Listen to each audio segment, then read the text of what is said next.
Welcome to the Homepreneur Heroes Podcast, the show where we shine a spotlight on the unsung heroes of the home services industry. Join us as we delve into the inspiring stories of entrepreneurs who have turned their passion for serving homeowners into thriving businesses. Our guests share their journeys, insights, and strategies for success. Get ready to be inspired and learn from the best in the business. And now your host, Marco Salinas. Welcome to another exciting episode of the Homepreneur Heroes Podcast, brought to you by Pina Colada Media. I'm your host, Marco Salinas. Today, we've got a special guest joining us. He is a marketing legend with a rich background at a place that most people have heard of called Disney. And now he's using his expertise to help companies in the home services industry and a few other industries, which I'm sure he'll tell us about today, to, quote, Disneyfy their business. Vance is also the author of Systematic Magic, 7 Magic Keys to Disneyfy Your Business, How to Outserve, Outprice, and Outmarket Your Competition in Any Economy. Please welcome Vance Morris to the podcast.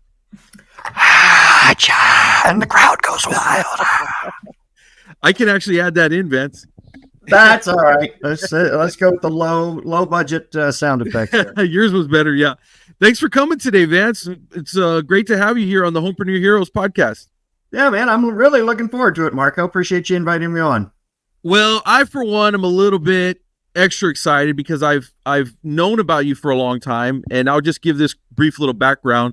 Both of us are on what we call Planet Dan. The difference, though, is that one of us actually gets quoted by Dan fairly often as one of his favorite disciples, so to speak. And that would not be me. So we'll clarify that. Vance is somebody that had the opportunity to actually connect with Dan Kennedy, a marketing legend, a long time ago, and basically dove in head first and turned a very simple, ordinary business, which was a carpet cleaning business, into something a lot more exciting with the usage of all of these great marketing tactics that he learned from Dan. So this audience here that follows this show, Vance, is mostly home services companies, right? And so these are other people that are in a similar niche to the niche that you were in. But before we dive into that, can you tell us a little bit about just that story of how did you go from Disney guy to home services guy? Well, man, I don't know how much time we got, but I'll give you the Cliff Notes version. Do they still make Cliff Notes? I think they do. Doubt it. Do they? I think they're still out there. Yeah, but they're not as man. My kids don't know what they are. Yeah. But Barnes and Noble, so people do leave Disney. I get that question all the time. Oh my God, you left. After 10 years, I had seen a lot, done a lot. And it was just really, it was just time for me to move on to something. I couldn't believe I'd been, with the company 10 years.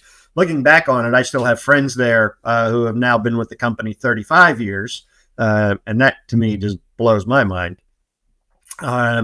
So I left. I did a bunch of hospitality, restaurant, food service type jobs. I was food service and catering director for the Smithsonian Institution Museums in Washington, D.C. for a while. Legal Seafoods, Rainforest Cafe, a whole bunch of different ones. Couple of the jobs I had, I realized somewhere in there that I make a lousy employee because I just don't like to be told what to do, which is probably why many of us are self-employed. So I used to say I got laid off, but now I just say I was fired because, one, it's sexier. And two, if I'm ever at a cocktail party and somebody asks me what I do, I just say, well, I was fired and I'm unemployed, which usually everybody at the party will then leave me alone because nobody wants to talk to me, which is fine. So after getting fired the second time, I said, we need to do something on our own. And I looked at a lot of restaurant concepts, but too many of them, most of them were, you had to have $1 million liquid cash. And I just didn't have that kind of cash hanging around. Well, I didn't have that amount either, let alone liquid. But I was looking for a service business that was fairly commoditized, something that I could not only turn into a premium service, but really break the mold of the stigma that maybe those industries have. I mean, on the totem pole of home service businesses, you got, home inspectors and electricians and plumbers, pest control, and then down all the way in the basement are carpet cleaners. Because 2020 did an expose on carpet cleaners. So I really wanted to change that perception. So that's what I did. I literally took all of my Disney knowledge, packaged it up, and put it inside my carpet cleaning business, and was charging. It took me a couple of years to do, but was able to charge premium prices, which even to this day, I am 38% more expensive than the next competitor. What a great place to be. What an absolutely great place to be. Now, Vance, did you decide to go in with a franchise, or did you start something from scratch on your own when you did that? Yeah, I did a franchise, only because, I wanted I'd never cleaned carpet in my life. And so, that wasn't my first choice. I was looking for a concept that had, a proof of concept already, it had the backbone or the blueprint to the business. So I chose a carpet cleaning franchise, and I was actually in the franchise for 15 years before I got out of it. But you are still running a carpet cleaning business today. I have that. I have an Oriental rug washing facility and a mold remediation company. So, wow. And yet here we are talking on this podcast. And here we are talking on this podcast. Well, the first thing I learned at Disney actually was systems. Yeah. And everything at Disney is run on a system. And so when I started the business, that's what I wanted to do, was implement systems so that I didn't have to be doing it all the time. So today, fast forward to today, 17 years later, I've got a general manager who runs the day-to-day operations of all three of those businesses. And all I have to do is go down and kiss a few babies and cash the checks. Yeah. Which is the place that we all aspire to be, Vance. It's not difficult to get there, though, Marco. It really isn't. It just takes putting your head down and focusing, and then obviously getting the right people working for you. But some people don't want to be anything more than a solopreneur, or in our parlance, owner operator, single truck guy. There's nothing wrong with that, but you can make some serious money, even not growing with employees and still putting systems in place. I was talking to a business broker, and he said, your business becomes 2.5 times more valuable if you have systems in place that run it. Wow. 2.5x. Wow. So if that's not an incentive enough to put systems in your business, I don't know what is, because unless you're just going to close up and walk away from it, right? Which seems like a crying shame. Just put some stuff in place, and as if the time freedom wasn't convincing enough, right? You also have that. Yeah, of course. Even in my last years of, hands-on in the carpet and Oriental rug biz, in the last year, I might have been working 3 hours a day in the home service businesses, maybe 3 hours a day. And now it's maybe 3 hours a week. Wow. So Vance, I've got a home services company that I own. I'm a couple of years into this thing. I'm still grinding away. I'm still the chief, bottle washer, as well as repair guy, as well as I'm doing the books. I'm also sending out invoices. I'm also customer service. I'm putting out fire, right? The list goes on.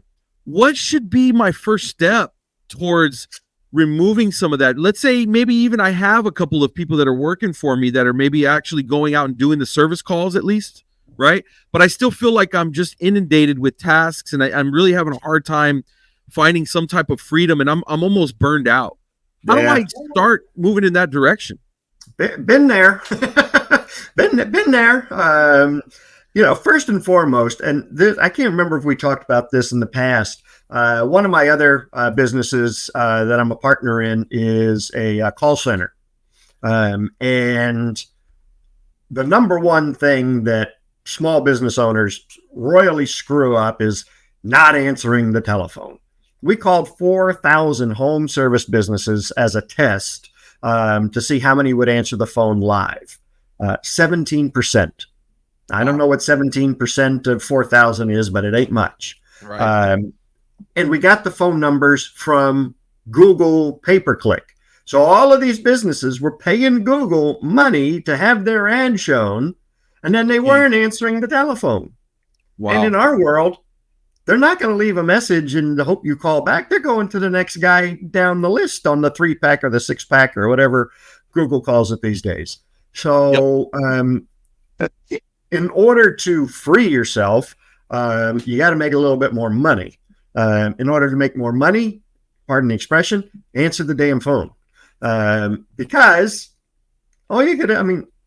for our call center, if you were like the busiest carpet cleaner, we do all home service businesses, but if you were the busiest guy, you might pay $1,500 for the month. And that's 5.5 days a week, 10 hours a day. And you can't find that kind of coverage by hiring somebody. And it's not an employee. It's a good service. So finding different ways to free up your time and or make more money. So by answering, heck, if all they do is pick up 4 or 5 more jobs for you over the course of the month, they paid for themselves easily. Right. But is also do you have a key employee that you can start handing tasks to?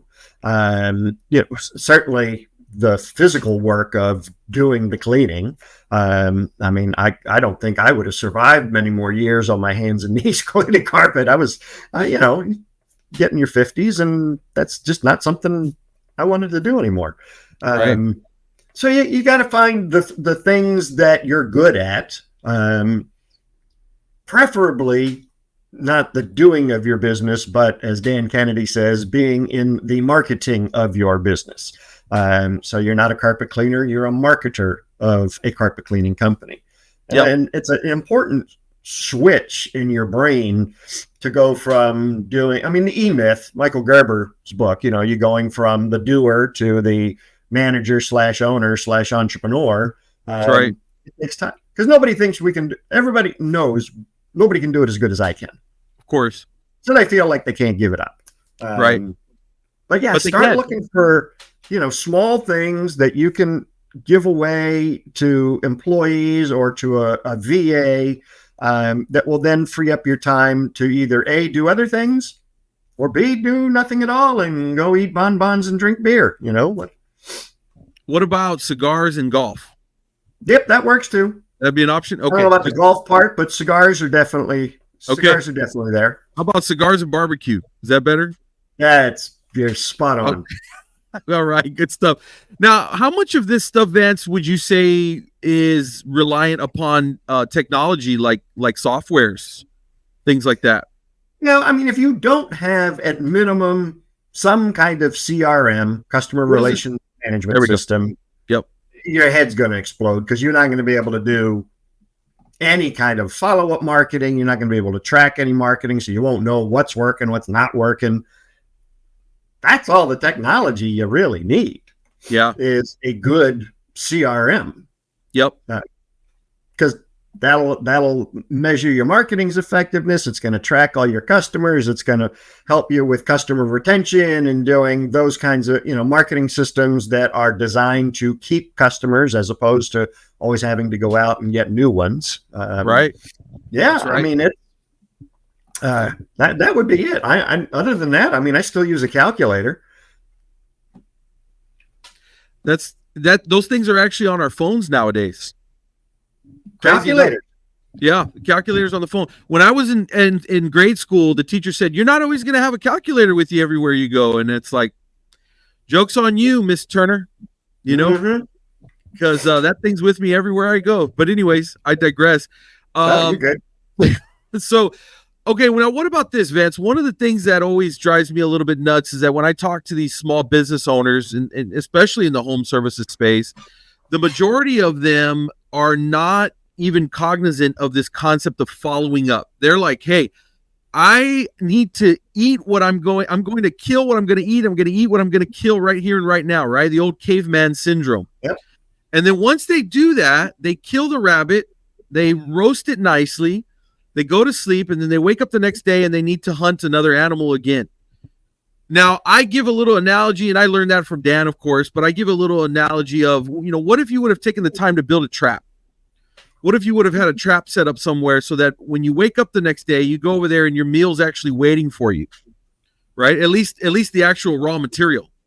Yep. Instead of actually having to go and get your spear and sharpen it and go and chase after this thing and throw it a few times and not get it and have to go back and right. This is the caveman equivalent of what businesses are doing today with their follow-up marketing. Can you talk a little bit about how important and how vital it is? And maybe, I don't know, maybe some statistics, like what's the percentage of people that you're going to probably have a more likelihood of closing after that first conversation? Yeah, well, definitely. So follow up as far as before the sale, or follow up after the sale and getting them to come back to buy again and again. Let's talk about both. Let's talk about both. Right. Well, so so for before the sale or before you go and do your service, certainly you want a marketing system in place that, again, if it can run on autopilot, allow it to do so. And you're absolutely right. One that is attracting customers, not you having to go out and beat them over the head and drag them back to the cave. By that, I mean, are you using what we call lead magnets? So you're trying to, here's 7 things to ask any carpet cleaner before you allow them into your home, or, 5 ways to remove, spots from your carpet. These are things that consumers, it's information that they need and or want. The one I've been using for a while now, that's great, is, how to keep your carpet clean in between professional cleanings. People are like, oh, you can't tell them that because then they won't call you again. Well, no, that's what A, got them to call me the first time. And B, they do remember because they keep that document because they'll go back to it. When they, dad knocks his Budweiser over onto the floor. Okay, quick, go to the page for Budweiser. All right, how do we clean that up? Right. And then being able to do a follow-up sequence, email, texting, telephone, pick up the phone and call people. And so we do that until they either scream, please stop calling me. In which case we still leave them on the email list, and we hit them once a week with an email. Right. Sooner or later they'll buy. And then afterwards, the most expensive thing you can do in your business is get a new client. For my carpet cleaning business, it cost me $75 to get one new client in the front door. Now, if you're running one of those cheapy carpet cleaning kind of companies, $99 for 3 rooms, you're screwed because the math doesn't work. You're left over with what, $24 to pay the employee and have a little profit and put gas in the truck? Right. Not going to work. Right. So instead of spending that $75 to always get a new one, which is what all the gurus out there, oh, I got lead generation, I'll get you clients. Right. Well, how about keeping the ones you got? Novel concept. I know. It cost me $14 a year to keep my customers. I'll spend $14 a year all day long because that $60 that I'm not spending to get a new one goes in my pocket. Yeah. Being able to get another sale, excuse me, once people have bought from you, it is a much easier sale afterwards because they already know, like, and trust you. They've already made a purchase from you. They were satisfied or hopefully ecstatic with that purchase, and are ready to do business with you again. That's right. 100%. Yep.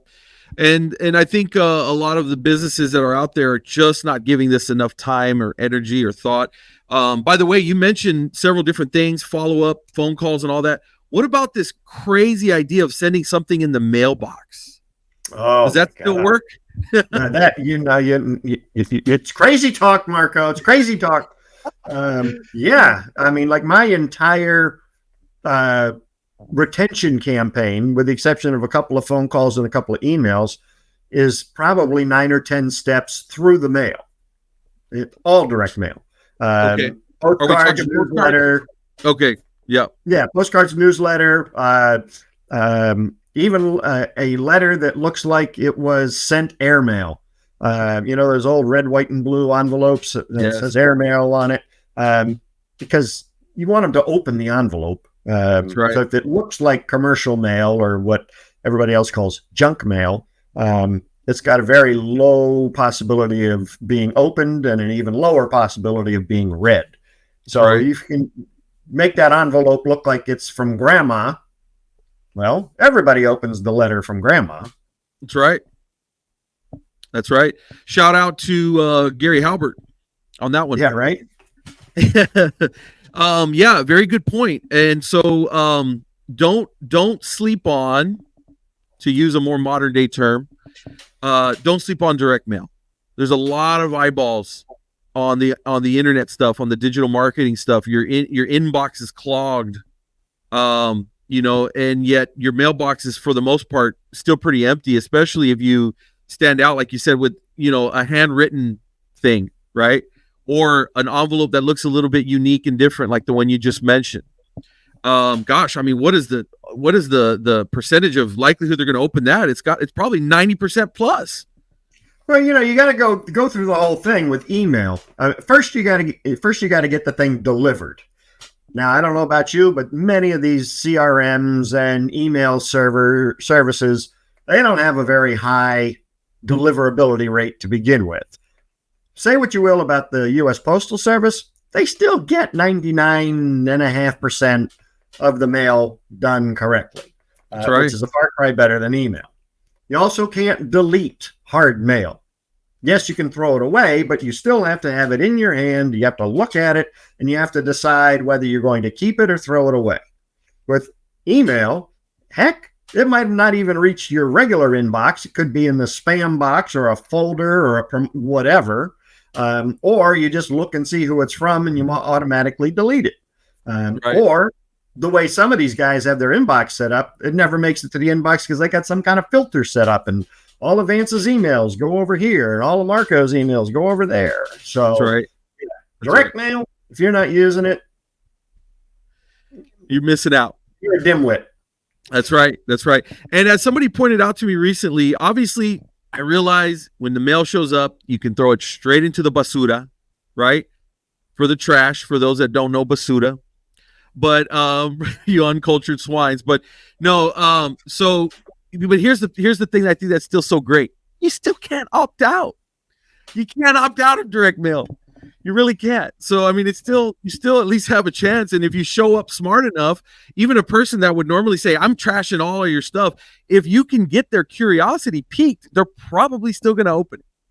And they're not. Or they may pass you on to somebody else. That's right. The phrase that I always like to hear from people is they can't wait to see what I'm up to next. So like I just did, in addition to everything we just talked about, I send a monthly postcard to my entire database for the home service businesses. And this one looked like an old style telegram. So it was an image of a telegram, and it's, had, Dear Mr. Smith, stop. Are your carpets dirty? Stop. It was a whole shtick rolled up in a telegram. Wow. I got more, not that I can deposit compliments, but I got a lot of compliments. But the thing is, I got a lot of business from it. I mean, it was probably a 19-to-1 ROI on that postcard. Wow. I love that. See, and that's the kind of creative outside the box stuff that everybody in the digital space, they're not even thinking that that's an option, right? So this is your chance to show up in a space that's not super crowded and that actually allows somebody to take this device that we're all, for the most part, addicted to, right? And you get to set it down off to the side and let that person focus on you, even if just for a few seconds or a couple of minutes. What a big deal that is in this attention, this what I call the digital attention span economy that we're living in, right? Which is like, what, 0.2 seconds? It's worse than a goldfish. That's right. Goldfish have better attention spans than we do. That's right. So, I mean, these are huge opportunities. Now, Vance, I wanted to ask you, so I mentioned Dan Kennedy, right? I mean, this is the guy that we both learned from, and he's a big mentor to both of us. But I know that he and his organization, GKIC, they had a program where one person could win a contest, and that contest was called the Marketer of the Year Award. Now, I'm just going to go ahead and toot that horn for you. It's my understanding that you won that multiple times. Right? I was the longest reigning Marketer of the Year, 2015 to 2019. Jeez. Okay. Now, here's the big question. Can you throw out maybe a couple of ideas or a couple of samples of the kind of stuff that you were doing to earn that prestigious award? Sure. I mean, so one of the things that everybody has to realize is that there is no one silver bullet for marketing. I mean, you may have some things that work really well, but you got to have like 100 things working okay, because that's the only way you're going to grow. So, I mean, when I showed everybody my system, I mean, it was, multiple steps, multiple pieces, whether it be a email campaign, a Facebook campaign, writing books. I mean, I'm one of the few carpet cleaners in the world that has a book. And who has books? People that have authority, celebrity, and they're viewed as the expert. Well, any of my competition could write a carpet cleaning book, but they choose not to. So, and I've got 3 books for my home service businesses. I got one on mold, and I got one on how to care for your Oriental rug. Immediately sets you apart. But it's stuff like that. It's looking for ways to advertise. So I'll give you a great example, and this is probably what won it for me. Do you still get a newspaper, Marco? Yes. Yeah. So I do too. So every Sunday you get the coupons, or in a big section shoved inside the newspaper. For the longest time, all of our coupons, all of those flyers and everything, were put in between blank newsprint. So it was just a blank piece of newspaper, and everything was wrapped around it, or that was wrapped around all the ads and coupons, and then it's just shoved in the Sunday paper. I said, well, that's kind of dumb. I mean, they're wasting all this paper. We know paper's expensive and ink is cheap.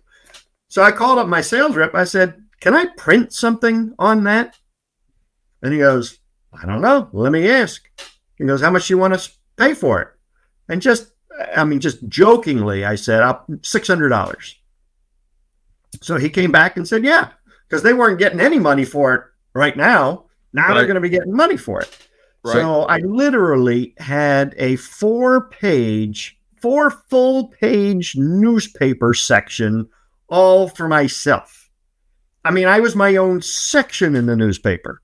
Wow. And it had, stuff on tile cleaning, Oriental rugs, carpet, I mean, everything. But I had 4 full pages. We called it the wrapper.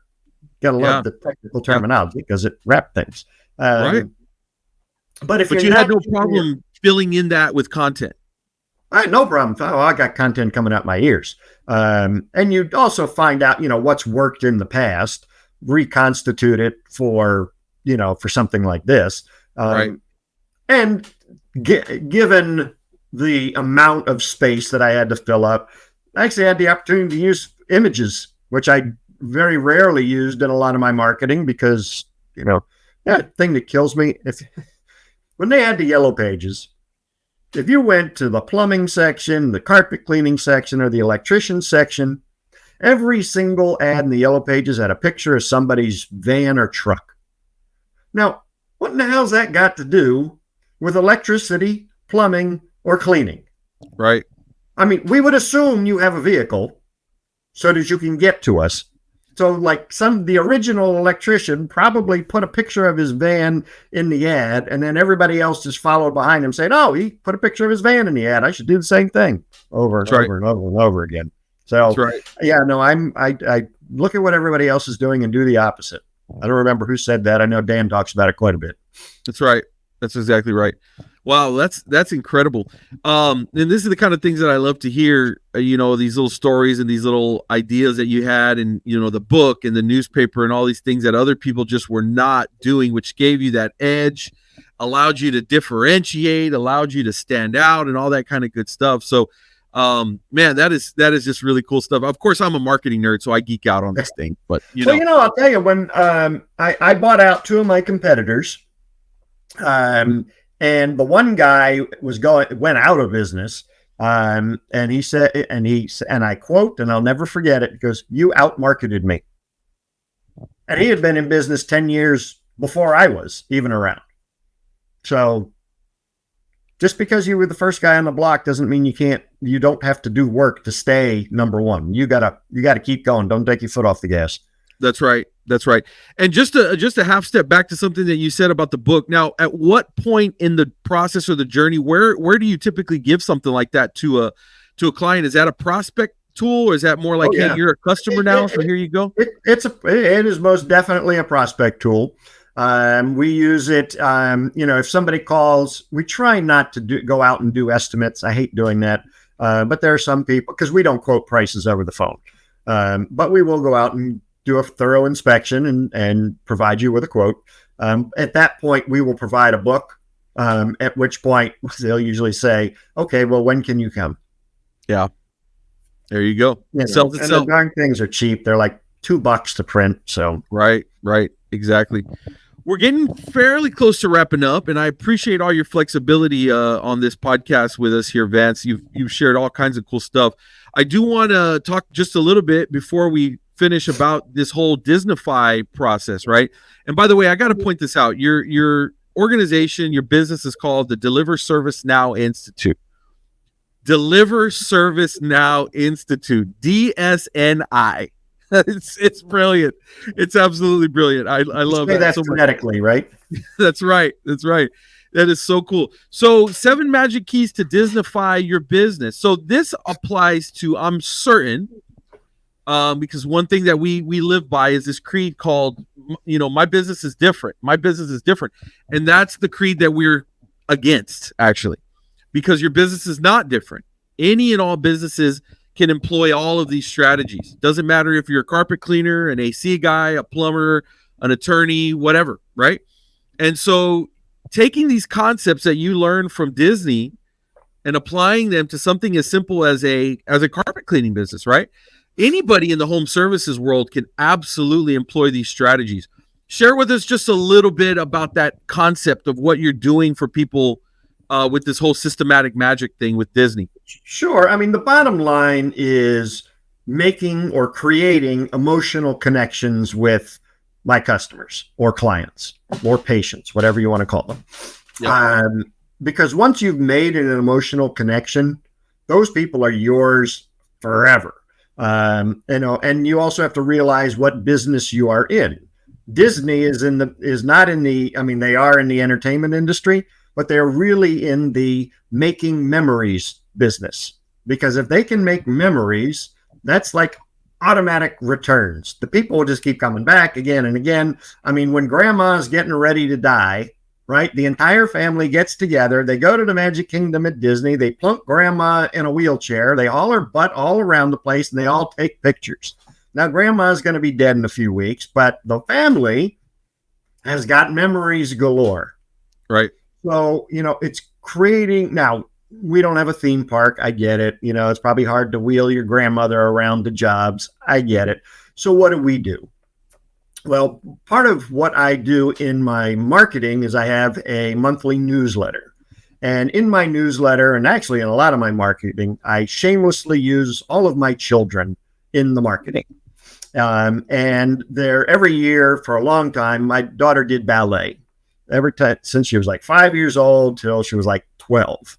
And, they're little sumo wrestlers in tutus. I mean, they're just, not very graceful at 5. But, we get the obligatory picture. She's all done up in makeup in her tutu. And every year we got the picture. And every year it was in the newsletter. And one time my daughter and I were in the grocery store, and a lady came up to us and said, "Oh, my God, Emma, you looks like you had a great recital." My daughter looks at me like, "Who the hell is this nutty lady? How does she know my name? And how does she know I do ballet?" Right. I'm like, "I don't know, honey. Let's get the heck out of here. We'll go hide in the frozen food section." No kidding. And then I had to think about it. She's one of my clients. She reads my newsletter. She has watched my daughter grow up from the ages of 5 till at least 12. Yeah. And I have now made an emotional connection with that customer. She is never going anywhere until she dies. Correct. All right. Now, let me just unpack a couple of things there in that cool little story. Number one, again, you're sending an old school direct mail piece as a newsletter to people's mailboxes, right? Number two, people are obviously actually reading them. Number three, they're spending several minutes paying attention to it, right? And they're not paying attention to the television or to their phone, okay? And number 5, whatever number I was on, number 12, whatever this is, right? They made a connection. They actually made a connection. They know your story. They know a little bit about you. You're no longer just some random guy standing in front of his van, right? Yep. Like that person's probably seen her entire life is the carpet guy standing in front of his van. It's not a Lamborghini, it's just a van. In this case, you took the time to actually make a little bit of a connection there by saying, "Hey, I'm a human being too. I have a family too. I have children as well." And crazy enough, it actually works. All of that stuff works. Now, the majority of businesses out there are like, "I don't have time to do all of that stuff, Vance. I just need to be able to get up, take the call, and run out there and go scrub that carpet and then go on to the next one." But eventually, that's going to run out. Eventually, you're going to run out. You're going to burn out following that process like that. And somebody else that is taking the time to do it, to your competitor's point, is going to tell you one day, "You know what? You outmarketed me. Yep. And now I have to do something else." If you don't want to write it, I'll write the darn thing for you. I'll say, These things can be outsourced, right? Yeah. And so these are all kind of things that you're doing and offering for your clients with the Deliver Service Now Institute, Vance? Yeah, we do a lot of, not only do we walk through your business and look at different ways that we can create experiences, because really all Disney does is figure out all of the mundane, boring things that they have to do. So, they have hotels, right? And you have to check into a hotel. Well, you do the same thing at a Hampton Inn as you do the Holiday Inn as you do at Disney. Disney's just figured out how to make it an experience. Holiday Inn, you'd be lucky if anybody's at the front desk. Hampton Inn, they may be at the front desk, but they probably aren't going to say anything to you. Disney, there's going to be like a small army waiting for you to arrive.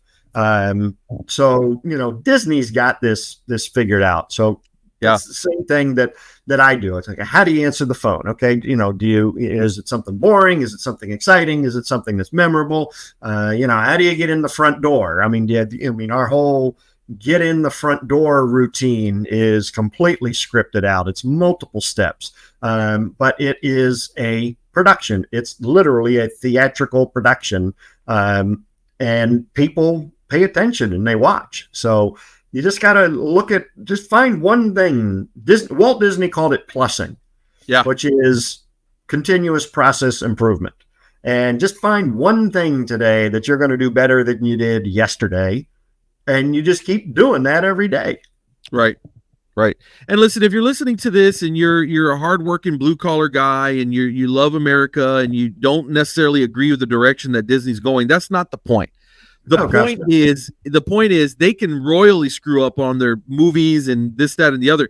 But the experience that you get from going to one of their theme parks, they've got this thing down completely solid, and that will never change.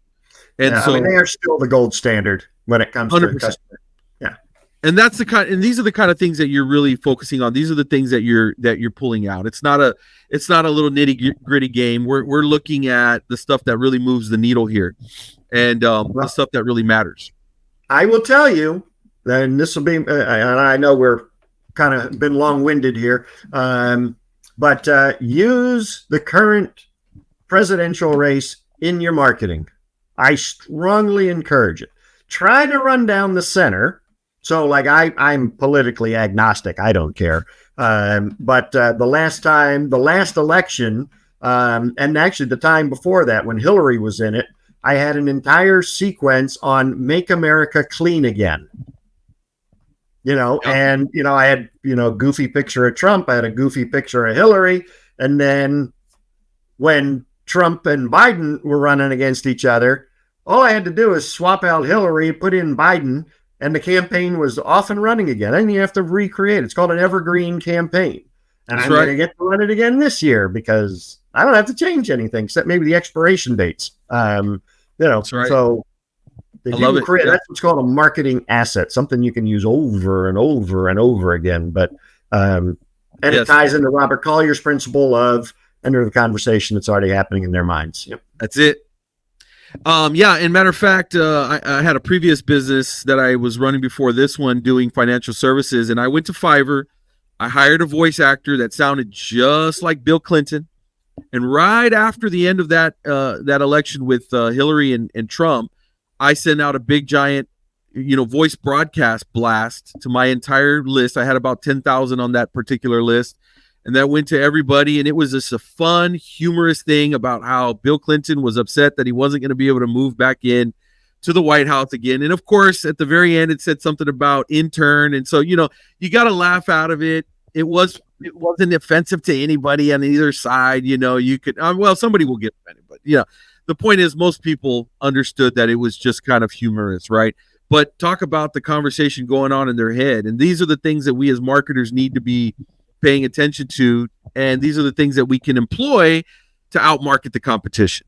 All these cool little things, and it's a lot of fun too, right, Vince? Oh my God, I see stuff, and I'm just like, oh my God, I can't wait to use that in something. That's right. Exactly. And that's the best part of embracing this marketing stuff is that it really is enjoyable. And then you get an ROI and you get to hear feedback, and then people are praising you and they're, oh, that was so cool. There's so many rewards in this, when you spend time investing in this stuff. So it's well worth it. Now, Vance, before we wrap up here, tell me just a little bit about what you do when you're not Disneyfying businesses. What does your downtime look like, and who do you spend that with typically? Well, I have 4 kids. 2 are grown, so I still have 2 in the house. So again, a lot of school activities. And the cool thing is, again, with the business on autopilot, is I can go to them and not worry. It's not like I'm losing business by going to a 3:00 in the afternoon soccer game. Because it doesn't matter. I read a lot, both fiction and nonfiction. And I love paddleboarding. I'm right near the Chesapeake Bay here in Maryland. So I walk down with my paddleboard, hop in the bay for a couple hours, no phone, no nothing, just me and the waves. A lot of fun, just downtime. And then, as you said earlier, cigars and wine, or cigars and barbecue, or I am a foodie beyond foodies, and my wife and I just love going out, trying new stuff. So yeah, that is awesome. Vance, so many great things that you've shared. Thanks for going a little over with us today, beyond the time just goes by so fast when we're talking about all this fun stuff. So thanks. But let's also give a little hat tip to all your systems and processes and all your marketing that allows you to have these types of freedoms and flexibilities to do what you want when you want, right? Yeah, no doubt. I don't think we give enough credit to that. What a big deal that is, because most people are chained either to their job as a 9-to-5 or to their business. And one of my number one things and why I'm so loyal to Dan is that he's really the one that exposed me to that concept of actually having a business that runs, while you go do whatever it is that you want to do. Yep. Why would we not chase after that? You'd be kind of silly not to. That's right. So thanks again so much for your time today, Vance Morris. What's the best place to reach you, my friend? Follow your story or learn more about the Sure, yeah. Hit the website, deliverservicenow.com. A whole bunch of good free downloads there. You can get yourself started on Disneyfying or helping with your marketing. And yeah, that'd be the best place to start, deliverservicenow.com. That works, my friend. Thanks Great. again, Vance. Really appreciate you for being a guest today on the Homepreneur Heroes podcast. Thanks, Marco. I appreciate you having me. Absolutely. And that does it, guys. We'll catch you here next time. Thank you for joining us on this episode of the Homepreneur Heroes Podcast with Marco Salinas. We hope you found inspiration and valuable insights from our guest's journey in the home services industry. Remember to subscribe to our podcast for more stories of entrepreneurial success and tips for growing your own home services business. Until next time, keep striving, keep serving, and keep being a homepreneur hero.